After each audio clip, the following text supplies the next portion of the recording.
এটা কি দেখলাম? এই বিশ্ববিখ্যাত সেলিব্রিটি এই অবস্থা, এ কি রে বাবা? বড় বড় ভাষণ, বড় বড় ডায়লগ। আমি বলেছিলাম না, এই কথাবার্তাগুলো একটু সংযম করতে হবে, নাহলে কিন্তু পরিস্থিতি খারাপ হবে। আর এটাই কিন্তু হচ্ছে, ঠিক আছে? পুরো ভিডিওটা একটু দেখো, দেখো তোমরা। যে সরকারের হয়ে প্রচার করবে ডিজে অরুণ, ওয়েস্ট বেঙ্গলে সেই সরকার গঠন হবে। কে রে তুই? জাতির ব্যাপারে আমি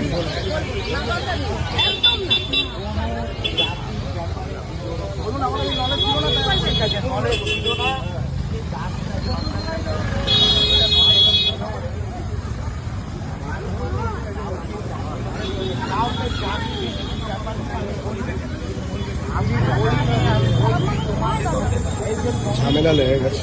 আরে লোকটা এমনি হাসি খুশি, লোকটা কিন্তু সবসময় হাসে, ঠিক আছে, এইটা একটা ভালো দিক।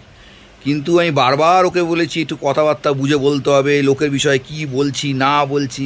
এই দেখুন, দোকানদারদেরকে গালাগালি, যত রাস্তায় ফুটপাতে যারা হকার আছে, আমি একজন হকারই করতাম, এখনও অবধি হকার আমি, যাদের কথাগুলো বলছে, এই যে গালাগালিগুলো দিচ্ছে, তো এইগুলো তো তোমায় বুঝে কথা বলতে হবে, নাহলে তো এই পরিস্থিতিটাই হবে। হ্যাঁ, সেলিব্রিটি নাকি এই অবস্থা এখন হচ্ছে। পুশ বলেছিলাম, যা ঢুকে থাকবি।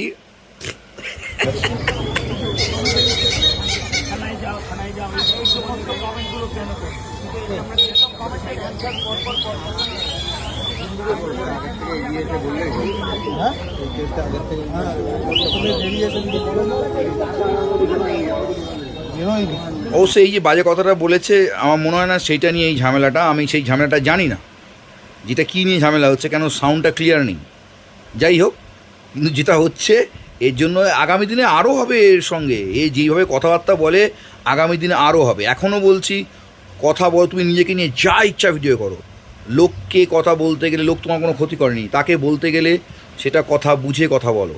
এখনও বলছি, বুঝেছো? কেউ তোমার খায় পড়ে না ভাই, বুঝে কথা বলো, ভালো থাকবে, তুমি আরও এগাবে, কিন্তু লোকের ক্ষতি করে নয়, মনে থাকবে।